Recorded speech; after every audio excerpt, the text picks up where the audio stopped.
I'd like you to imagine that every day we're given a choice when we wake up how to interact with the world, that we could set an intention. And that intention might be, I'm going to interact with the world the way I always do, through my conditioning, you could say. Another version might be, well, I read the news and it scares me and my body contracts and I hate those people. And so we might want to be a bit more shut down and protect ourselves more. And there's a third option, a third way of waking up every day, which would be to choose to be warm-hearted with the world, to open our hearts and feel our interdependence and interconnectedness with all of life when we wake up every day.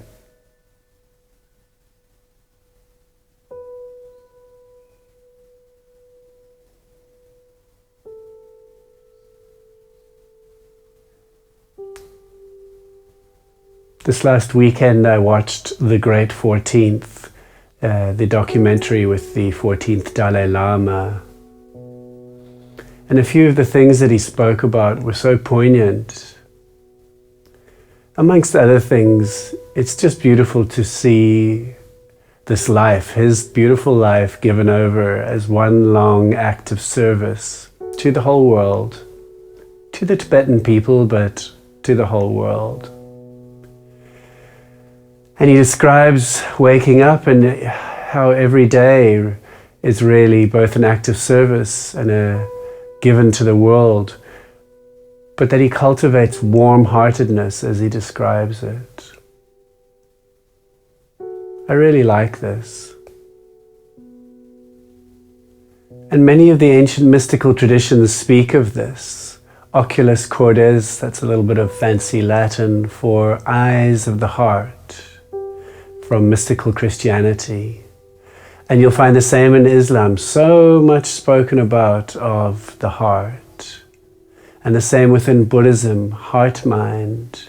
So this notion that, in fact, our heart could really be the center of our consciousness. And no, this isn't a Hallmark card or some kind of cheesy notion where we all just love each other and bypass all of the problems of this world or our own problems. But there's this notion that we can descend out of our heads or out of our conditioning and see the world through the eyes of the heart.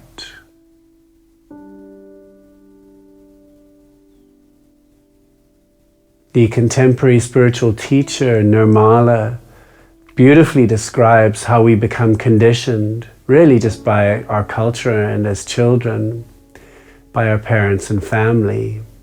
And he describes us as if we're little baby ducks. And you know how little baby ducks just follow their mother or father or parents everywhere? They imprint on their parents. So does our awareness. When we get taught to imprint our awareness on thought, as if that's me, that's little me, that's who I am, this thinking little entity is who I am, then we believe that that is true. But our awareness is much more malleable than that. For example, right now, as we hang out with each other right now, I'd like to invite you and me to bring our awareness to our feet, feeling our feet from the inside, so that our awareness is more foot-based than it is thought-based or heart-based or tummy-based. So bringing our awareness down to the feet. And imagine we could almost see the world through our feet, so that our awareness is more in the feet than anywhere else. Let's hang out like that for a bit.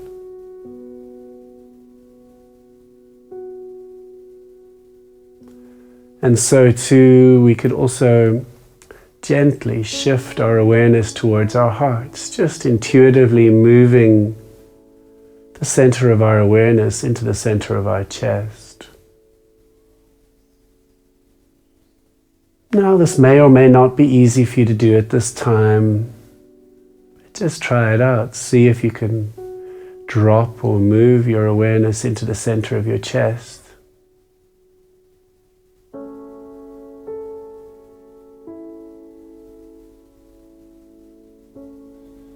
You might enjoy feeling the somatic or body sensations in the center of your chest to help you focus here.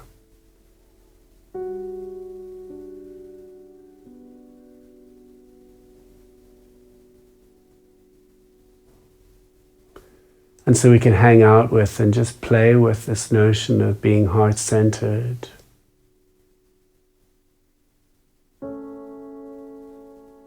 Another thing one can do is just add in a little bit of the sense of emotion.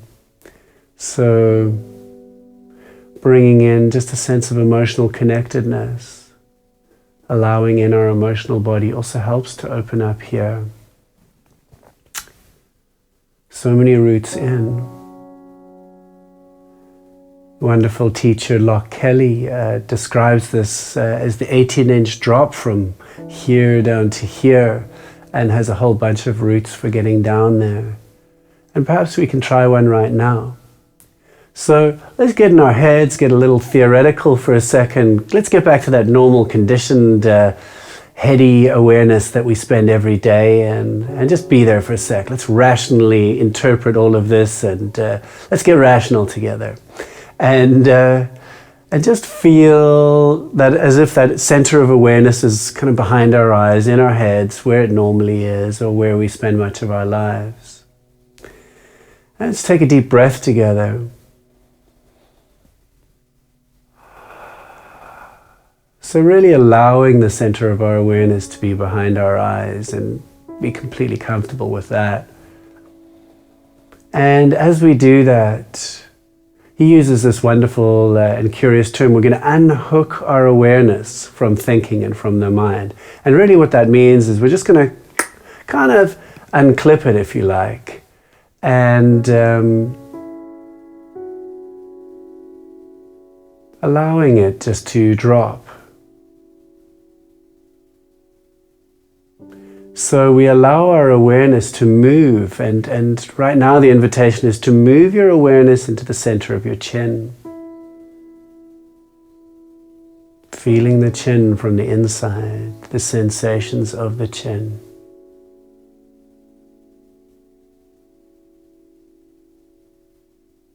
Bringing presence and focus here.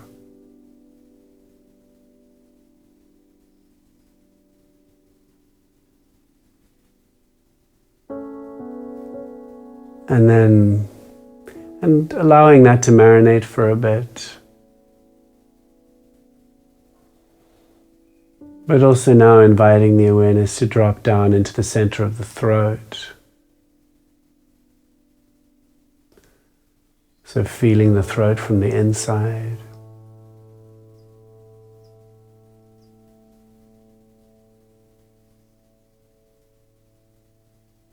So feeling it somatically from within the inner body, so feeling the inside of the throat.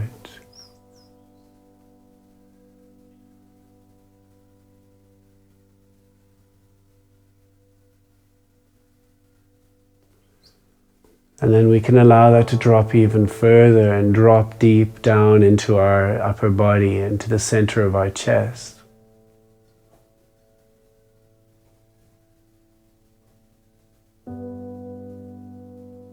Feeling the physical sensations of the center of the chest.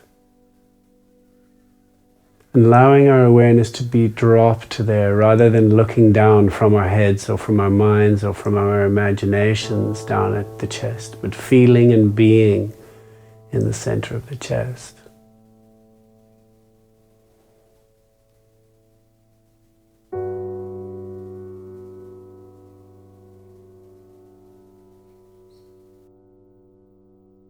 And feeling the center of our chests and just enjoying being centered here together for a little bit.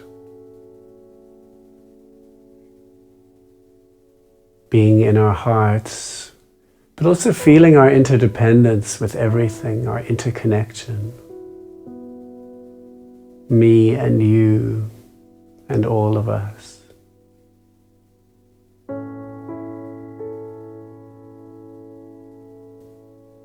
What a nice place to hang out.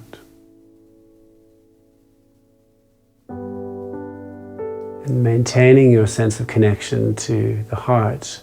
I'm just going to say that I've got a beautiful little hair caught inside my right eye. It's making it difficult to keep the eye open. But let's just stay in our hearts and hang out. And so this is just an invitation for today to play with heart-centeredness. What would it be like to interact with our families, our children, our parents, other humans, just with the center of our awareness in the heart, to practice this?